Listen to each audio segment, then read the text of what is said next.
The first time Earth heard the name Zorith Dominion, it came as a whisper through a broken satellite transmission, half garbled static, half terrified plea. No one really knew what it meant, not yet.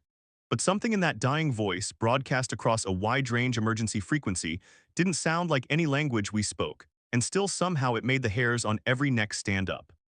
For years, the governments of Earth dismissed it as a hoax, or maybe just a lost deep space probe malfunctioning. But in secret, the military started watching the stars. Then came the Velnari archive, a drifting object, smooth as obsidian, hollow like an urn, crashed through the exosphere and landed in the Nevada desert. It didn't explode, it hummed. Inside were images, millions of them, whole species, planets, civilizations rising and falling in a cycle that always ended the same way: fire, then silence. All of it always overseen by the same black insignia burned into every last scene, three downward-pointing triangles encircled by stars. It was genocide, and we weren't just spectators, we were next. By the time the United Earth Assembly declassified the archive, it was already too late. Probes vanished, orbitals blinked out, every deep space comm went dead in one synchronized silence, like the whole universe held its breath.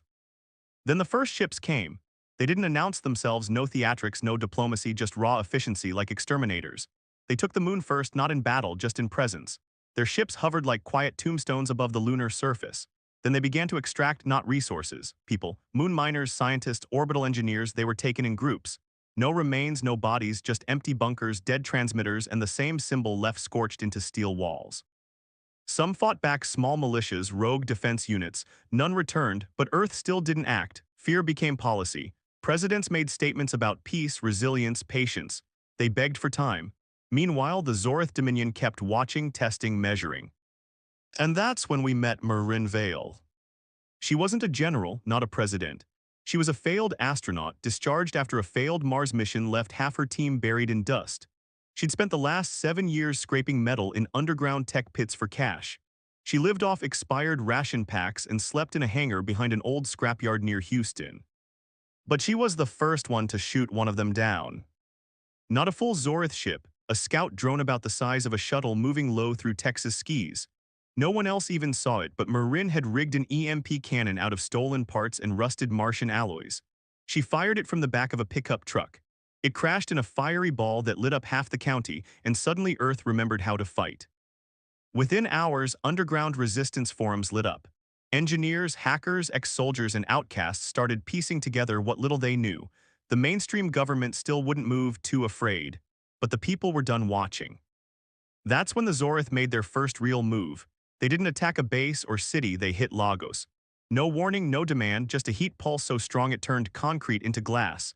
Half the city went dark, 2 million people gone in less than 7 minutes.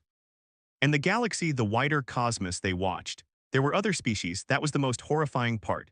Dozens, hundreds, some lived in glittering space havens, others drifted in forgotten ruin. They all knew the Zorith. Some had been spared, others had bowed, but not one of them moved when Lagos burned. That was the cycle: observe, survive, submit. But Marin Vale didn't do any of those things. She stood in front of the smoking crater that used to be a city and looked up. She was live-streamed: pirate signal, black market satellites, underground networks, and she said 5 words that rewrote the galaxy. "We will not die quiet." The stream went viral in minutes, not just across Earth but beyond. What few knew was that the Nari archive wasn't just a warning, it was a signal, a tracker. Every time someone accessed it, fragments of that signal pulsed into subspace like a flare. The Zorith had expected fear. They had expected silence. They hadn't expected Marin Vale. Her face, smudged with soot and blood, broadcast through hacked orbital dishes and redirected probes. Her voice, ragged and furious, broke through jammers and alien static. Resistance cells, long dormant, blinked to life like old stars reigniting. Someone had finally said it, not the diplomats, not the generals. A woman with nothing left had just declared war. But war didn't come easy. By the end of that week, the Zorith retaliated. They targeted 3 more cities: Seoul, Buenos Aires, and Prague. They didn't even fire weapons. Instead, they used gravitational field disruptors, collapsing buildings inward like they were made of paper. And in each crater, they left the same symbol burned into the bones of the Earth. Still, Marin didn't stop. She gathered others like her: exiles, criminals, broken men and women who'd been tossed aside by a world too scared to act. They called themselves the Shatterborn, a name stolen from a children's myth about a star that exploded but refused to die. Their headquarters, a half-buried research facility in the Mojave, once owned by a forgotten tech company that tried to mine dark energy. They powered it up with what little solar panels remained and stripped old satellites for data. Marin didn't care about diplomacy or permission. She wanted answers.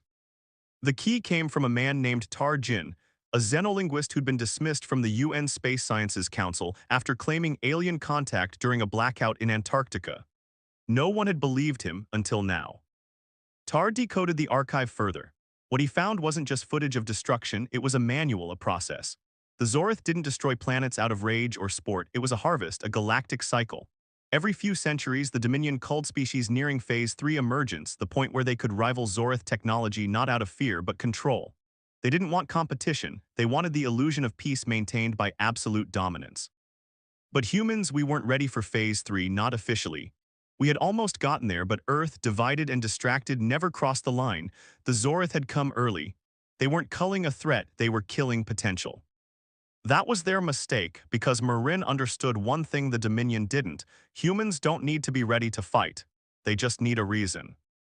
The Shatterborn began sabotaging Zorith drones' small surgical strikes. They hijacked a satellite in orbit and repurposed it to broadcast encrypted blueprints of alien tech back to Earth. Dozens of rebel groups emerged. In Nairobi, a mechanic used those blueprints to turn a garbage truck into a mobile EMP launcher. In Berlin, kids hacked into Dominion frequencies using old VR headsets. And then came the first kill. A Zorith commander-class enforcer ship went down over the Atlantic just off the coast of Senegal. The blast came from deep below. Some claimed it was a repurposed nuclear sub, others whispered that it was something older, a secret weapon buried during the Cold War. Whatever it was, the ship didn't just fall, it screamed as it broke apart like metal mourning its own death. And the galaxy felt it. On distant colonies and other systems, long-silenced civilizations blinked to attention. The Targu and the Perseus Rift sent encoded vibrations into dark space. The Avera, long thought extinct, began transmitting from inside a black hole. And far beyond even them, the Krenash, a race who hadn't moved in 3,000 years, whispered 3 words across the star lanes. The cycle cracks. But the Dominion didn't stay passive for long. In orbit, they deployed the Silence engine, a black obelisk larger than a city, positioned just outside Earth's magnetosphere. It wasn't a weapon, not in the conventional sense. It pulsed with a frequency that began shutting down our thoughts, causing seizures, blackouts, memory loss. It made people forget how to resist. Within days, entire populations began falling into catatonic states. Cities turned into graveyards of the still living. Whole nations went dark. But Marin Vale, already marked by cosmic radiation from her Mars mission, was immune. And maybe that was luck or maybe something else, because inside her head, something had started to whisper back, not human, not Dominion. Older. Something buried deep in the archive, waiting for someone brave or broken enough to hear it. The voice in Marin's head didn't speak like we do. It wasn't words, not at first. It was more like memory, emotion, instinct. The moment the Silence engine activated, most of Earth's population dropped to their knees, minds fraying like threadbare cloth. But Marin stood under that oppressive, skull-humming sky, still breathing, still burning with clarity, and inside her mind something opened. She saw a world not Earth, not any planet known to humans. It was glass and storms and twin suns burning purple in a sea-green sky. A species knelt beneath an obsidian tower, the same shape as the Zorith Silence engine but cracked, ruined. Their minds had shattered under its weight. And yet one of them had stood, bleeding, screaming, and before that ancient tower collapsed, they sent something into the void, a seed of thought, a scream carved in code. That scream had been waiting until now. Marin collapsed, not unconscious but overwhelmed. Tar Jin found her an hour later in the desert, curled under the shadow of a broken wind turbine, shaking. She didn't speak for another 12 hours, and when she did, her voice wasn't quite hers anymore. They didn't build it, she said. Tar blinked. What? The Zorith, the Silence engine, it's not theirs, they just found it and copied it. And they don't understand it, not completely. Tar leaned in, a cold sweat crawling down his neck. Then who did? Marin looked up at him, something older than memory, and it's still alive. They called it the first mind, or rather, that's what the emotion translated to, a force born at the beginning of sentient thought across the universe. Not a god, not a monster, just a witness. And it hated the Zorith because they weren't keepers of order, they were leeches. They took the tools of the ancients and wielded them like children with knives, slicing the future into pieces before it could form. But the first mind couldn't act directly anymore. It had fractured, scattered through time, buried in echoes and relics. Marin was one of the echoes now, and with her came knowledge, not full blueprints, not immediate power, but fragments. The Shatterborn built a device, a resonant cage based on Marin's visions. When activated, it blocked the Silence Engine's influence within a 10-mile radius. It was clunky, took 15-car batteries to power it, but it worked. They tested it in Detroit, now a ghost city of the catatonically silent. When the cage activated, people woke coughing, sobbing, screaming. Many had been trapped in their own minds for days. Some remembered nothing, others remembered everything, including the faint whisper in their dreams calling them to rise. But the Zorth noticed and they descended. Sleek obsidian troop ships landed in a spiral pattern around the city, black smoke hissing from their hulls. They moved in perfect formation, drones and enforcers sweeping the streets with laser precision. They didn't speak. The Dominion never did, they just took. And Marin had had enough. With less than 300 Shatterborn fighters, a hacked drone army made of repurposed delivery bots, and a handful of stolen Zorth weapons, she launched the first counterstrike of the human rebellion. It wasn't clean, it wasn't elegant, but it was furious Molotovs made from hydrogen tanks, EMPs in microwave ovens, snipers hiding in abandoned skyscrapers. And at the heart of it, Marin carried something new, something given to her by the echo of that ancient civilization, a shard of void light. When she activated it, reality twisted. The nearest Zorth enforcers turned to salt. A cruiser above them crashed into its sister ship as if magnetized by gravity gone wrong.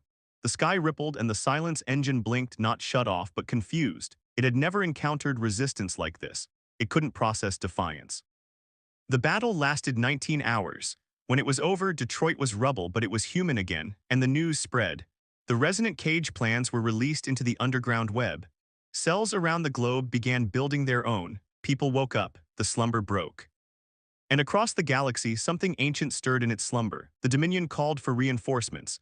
The first mind whispered its warning, and Marin Vale, battered and bloodied, stood atop a ruined tower with a rifle slung over one shoulder and ash in her teeth. "We are not your children," she spat at the sky. "We are your reckoning."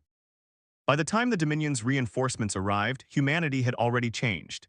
In just under a month, cities that once knelt under the Silence Engine began building their defenses, not from governments, not from world leaders, but from the people. The official world powers still clung to their polished speeches and closed-door treaties, hoping the Zorth would negotiate, even as their skis darkened and oceans boiled.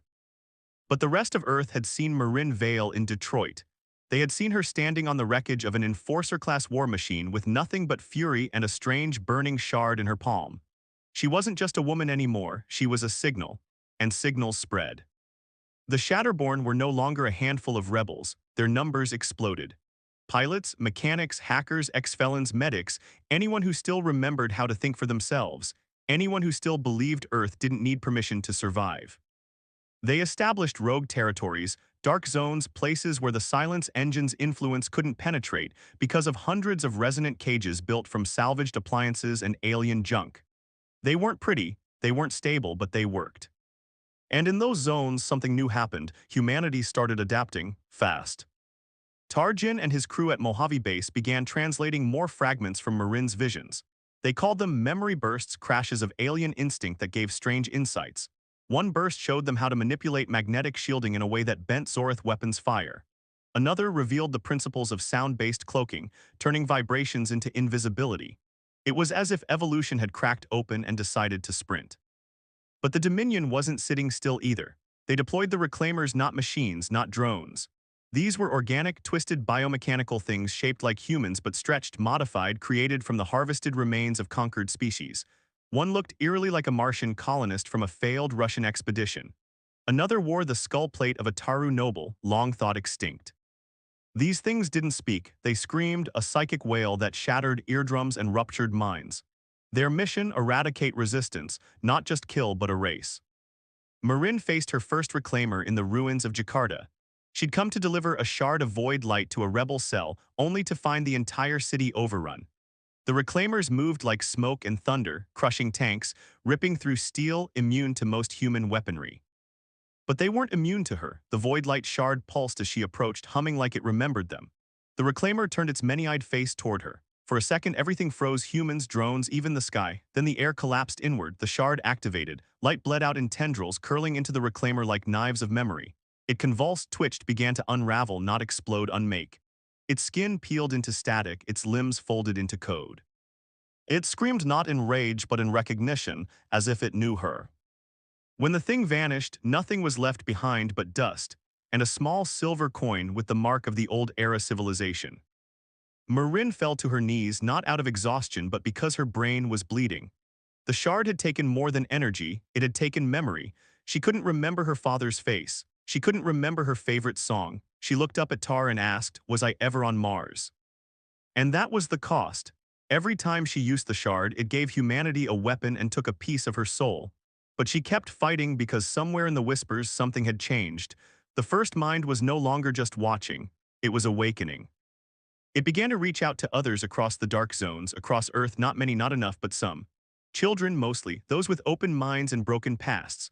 One of them, a blind girl in Morocco, began drawing symbols she couldn't see. They matched Marin's visions exactly. Another, a boy who hadn't spoken since his parents died in the Lagos burn, started chanting coordinates to a star system long thought dead. The first mind wasn't just hiding, it was choosing, and the Zorith knew it. They issued their first direct transmission to Earth, intercepted by rebel satellites. One sentence, return the fracture or be undone. No voice, just pressure, a sensation of dread thick enough to bleed. The fracture, they meant Marin. She wasn't just a resistance leader now, she was the glitch in their control system. And glitches don't stay still. They came for her at night. No warning, no ripple in the sky, no buildup of heat. 1 second, Marin Vale stood in the underground war room beneath Mojave Base, going over encoded schematics of a potential orbital strike system built from scrap satellites. And the next, the ceiling caved in with a sound like a god snapping its fingers. They didn't send ships this time, or drones, or reclaimers. They sent a collector. It didn't look like anything human, towering, thin, almost liquid in the way it moved. It had no face, just a mask made of shifting plates constantly rearranging to reflect whoever looked at it. When Marin stared at it, it wore her own face, broken, scared, young. She didn't run, she stepped forward, all the alarms screamed. Tar Jin was shouting something behind her, voice cracking. The Shatterborn guards pulled rifles, but none of it mattered because Marin wasn't made of fear anymore. She was a fracture, and fractures break more than they bend. The collector didn't speak, but its intentions hit her like thunder in her chest. It had come to retrieve what didn't belong, the shard, the voice, her, but something was different now. The first mind wasn't just watching her anymore, it was with her. She could feel it in her bloodstream, in her memories, in the ghosts of her thoughts. As the collector reached out, Marin stepped closer, slowly pulling the void shard from the pouch strapped across her back. "You want this," she whispered, and then she smiled. "Then bleed for it." She drove the shard into the collector's chest, not with strength but with purpose. The moment it touched the thing's core, the world around them fractured, light split, time bent sideways. The collector screamed, not aloud but inside everybody's heads, like a million echoes of someone you loved dying all at once. It didn't die, it collapsed, pulled inward by the shard like it had never existed. The air boiled, the concrete cracked, and Marin vanished with it. Gone, for 3 days Earth went silent, no Marin, no Shatterborn transmissions, no sign of the Mojave base, just a crater where it had once stood. Some thought she had died. Others claimed she'd descended. The world mourned. And then on the fourth night, every unregistered satellite across the planet activated at once. Screens flickered to life, old televisions, dead monitors, even radios and vending machines. Marin's face appeared. She looked older, pale, eyes like dying stars, but she was smiling. "I'm not gone," she said. "I just went somewhere they didn't want me to see." Behind her, the feed glitched, shapes flickered. Maps, coordinates, images of alien tombs, shattered moons, cities folded inside black holes. Then symbols, hundreds of them, raining across the feed like alien snowfall. Tar Jin, watching from a safe zone bunker in eastern Siberia, gasped aloud. "They're resistance worlds," he said. "Old ones, places the Dominion failed to wipe out." Marin nodded through the screen as if hearing him across the world. "The cycle wasn't perfect," she said. "They missed things, survivors, ghosts, seeds." Then her voice changed, deeper, wiser, less alone. "They thought they could end us before we bloomed. But they forgot some flowers grow in ash." And then the screen cut. In her absence, something extraordinary happened. All across Earth, people began to wake up before their resonant cages activated. Whole cities like New Delhi, Havana, and Damascus woke with no resistance at all. The silence engine faltered, its field destabilized. Whatever Marin had done when she pierced the collector, it had damaged the Dominion's control in ways they couldn't fix. But not everyone took it as good news. The unified Terran Authority, what remained of Earth's original governments, called her a threat. They branded the Shatterborn a terrorist faction, claimed Marin had triggered irreversible cosmic contamination. They issued orders to detain any Shatterborn operative on site. But it didn't matter. By then, the Shatterborn were no longer a faction. They were a movement, a wildfire, a memory that could no longer be erased. And out beyond Saturn, deep in the Uit cloud, the Zorith began building something, not a weapon, not a fleet. A mirror. A massive interdimensional array capable of folding time itself to reach backward and unmake Marin Vale before she ever touched the void. They were scared, truly, finally scared, because they understood what had been born. And the galaxy had started watching again, not in pity, not in silence, but in hope. They called it Project Reset. The Zor Mirror Array, stationed just beyond Neptune's orbit, wasn't meant to kill Marin Vale. It was meant to erase her before she became her, to reach back and fracture her history so that the Void Shard never found her hand, the First Mind never whispered to her, and the Rebellion never burned.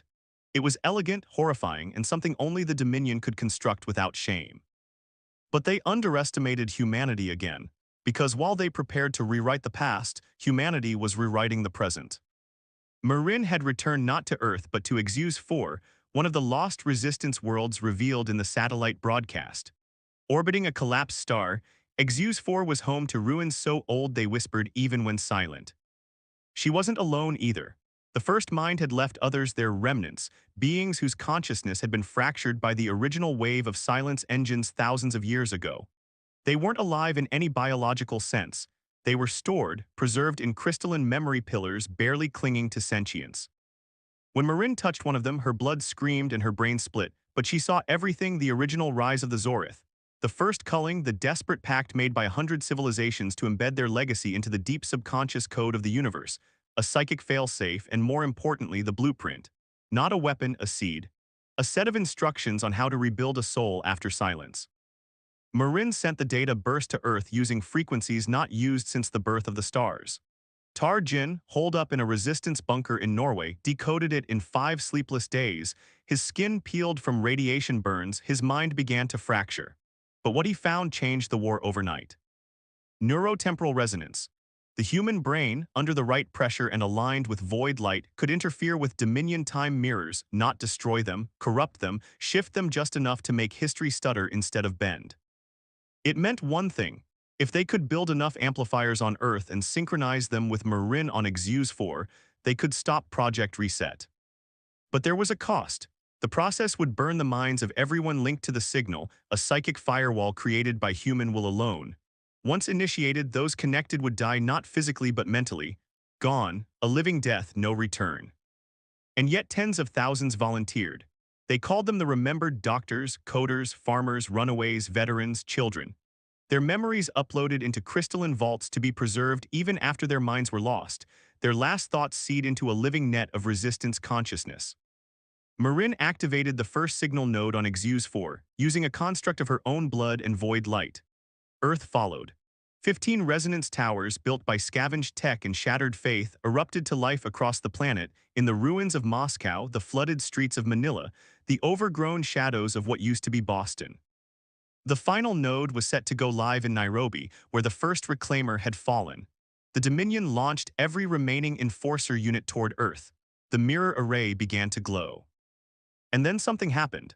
As Marin synced her pulse with the array, she felt something new inside the First Mind, something deeper than even memory. It was pain, not pain like a wound, pain like mourning. Because the First Mind hadn't just witnessed extinction, it had survived it alone, billions of voices reduced to a single scream stretched over time. And in Marin's soul, it had found a chance to scream back. "You are not my weapon," it whispered inside her bones. "You are my echo." The last tower in Nairobi went live at 3:42 UTC. Across space, the Zorith mirror activated. A wave of blue-gold light surged from its core, spiraling backward across time, searching for Marin's timeline to sever, and hit the firewall. The remembered activated in unison, and Earth's sky turned black, not with smoke or ash but with memory. Faces, names, lives, love, rage. A psychic scream so loud the stars bent to listen. And the mirror array cracked, not physically, existentially. The past stuttered, the present held. Marin Vale didn't vanish, she solidified. And on the Dominion command ship orbiting Titan, a Zorith warden dropped its command staff and whispered out loud for the first time in centuries. They anchored themselves with will, and worse, they cannot be undone. The mirror array shattered in silence, not with a boom, not with fire, but with the sound of nothing happening, a terrifying stillness where inevitability used to live.